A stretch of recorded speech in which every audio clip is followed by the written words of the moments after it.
ಗಣೇಶ ಗೌರಿ ಮತ್ತು ಈದ್ ಮಿಲಾದ್ ಹಬ್ಬ ಏನಿದೆ ಪ್ರಾರಂಭ ಆಗ್ತಾ ಇದೆ.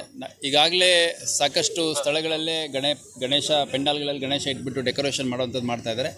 ನಾಳೆ ಅಧಿಕೃತವಾಗಿ ಪ್ರತಿಷ್ಠಾಪನೆ ಮತ್ತು ಮಹಾಮಂಗಳಾರತಿ ನಾಳೆ ಸಂಜೆ ಸಮಯದಲ್ಲಿದೆ.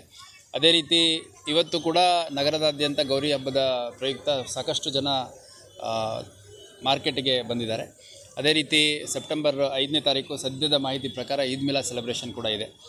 ಈ ಶಾ ಬಜಾರ್ ಗಲ್ಲಿಯಲ್ಲಿ ಕಳೆದ ವರ್ಷ ಏನು ಶಾ ಬಜಾರ್ ದರ್ಗಾ ಇದೆ, ಅಲ್ಲಿ ಬಂದಂಥ ಸಂದರ್ಭದಲ್ಲಿ ಭಾಳ ಒಂದು ಸೂಕ್ಷ್ಮ ಪ್ರದೇಶ ಅಲ್ಲಿ. ಹಂಗಾಗಿ ನಾವು ಸಾಕಷ್ಟು ಸಿಬ್ಬಂದಿ ಅಧಿಕಾರಿಗಳನ್ನ ಯೋಜನೆ ಮಾಡಿದಾಗಿಯೂ ಕೂಡ ಒಂದು ಸಣ್ಣ ಆತಂಕ ಇದ್ದೇ ಇತ್ತು. ಆದರೆ ಗಣೇಶ ಮಂಡಳಿಯವರೆಲ್ಲ ಸೇರಿಕೊಂಡು ಇಲ್ಲಿ ಶಾ ಬಜಾರ್ ದರ್ಗಾ ಮುಂದೆ ಬಂದಂಥ ಸಂದರ್ಭದಲ್ಲಿ ಒಂದು ಕವಾಲಿ ಸಾಂಗ್ ಹಾಕೋದ್ರ ಮುಖಾಂತರ ಮುಸಲ್ಮಾನ್ ಬಂದವರಿಗೆ ಅವರ ಭಾವನೆಗಳಿಗೆ ಗೌರವ ಕೊಡುವಂಥ ಕೆಲಸ ಮಾಡಿದ್ದಾರೆ. ಹಂಗಾಗಿ ಇವತ್ತು ಅಲ್ಲಿ ದರ್ಗಾ ಕಮಿಟಿಯವ್ರ ಹತ್ರ ಮಾತಾಡಿದಾಗ ಏನಿವತ್ತು ಈ ವರ್ಷದಲ್ಲಿ ಗಣೇಶ ಪ್ರೊಸೆಷನ್ ಬರುತ್ತೆ, ಆ ಸಂದರ್ಭದಲ್ಲಿ ನಾವು ಹೂ ಕೊಡುವಂಥದ್ದು, ಹಣ್ಣು ಕೊಡುವಂಥದ್ದು, ಅದೇ ರೀತಿ ಕೂಲ್ ಡ್ರಿಂಕ್ಸು ಮತ್ತು ನೀರು ಯಾರು ಆ ಒಂದು ಪ್ರೊಸೆಷನ್ಲಿ ಇರ್ತಾರೆ ಅವ್ರಿಗೆ ಕೊಡುವಂಥ ಕೆಲಸ ಮಾಡ್ತೀವಿ ಅಂತ ಒಂದು ಸೌಹಾರ್ದತೆಯ ಮಾತುಗಳನ್ನು ಆಡಿದ್ದಾರೆ. ಅದೇ ರೀತಿಯಾಗಿ ಹುಬ್ಬಳ್ಳಿ ಧಾರವಾಡದಲ್ಲಿ ಅತ್ಯಂತ ಶಾಂತಿಯುತವಾಗಿ ಈ ಒಂದು ಗೌರಿ ಗಣೇಶ ಮತ್ತು ಈದ್ ಮಿಲಾದ್ ಹಬ್ಬದ ಆಚರಣೆ ಇದೆ.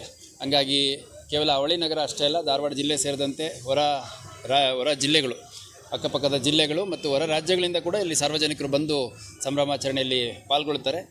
ಪೊಲೀಸ್ ಇಲಾಖೆ ಮತ್ತು ಜಿಲ್ಲಾಡಳಿತ ಒಂದು ಉತ್ತಮವಾದ ಬಂದೋಬಸ್ತ್ ಮತ್ತು ಎಲ್ಲರ ಸುರಕ್ಷತೆಗೆ ಬದ್ಧ. ಸೆನ್ಸಿಟಿವ್ ಜಾಗ ಅನ್ನುವಂಥದ್ದು ಏನಿದೆ, ಅದರ ಹಿನ್ನೆಲೆಯಲ್ಲಿ ಕೇವಲ ಹುಬ್ಬಳ್ಳಿ ಧಾರವಾಡ ನಗರದ ಅಧಿಕಾರಿ ಸಿಬ್ಬಂದಿಗಳು, ಸ್ಟ್ರೈಕಿಂಗ್ ಫೋರ್ಸ್ ಅಷ್ಟೇ ಅಲ್ಲ, ನಮ್ಮ ಹಿರಿಯ ಅಧಿಕಾರಿಗಳು ಸಾಕಷ್ಟು ಹೆಚ್ಚುವರಿ ಫೋರ್ಸನ್ನು ಹೊರಗಡೆ ಜಿಲ್ಲೆ ಮತ್ತು Bengaluru reserve forces, striking forces ಎಲ್ಲ ಕೊಟ್ಟಿದ್ದಾರೆ.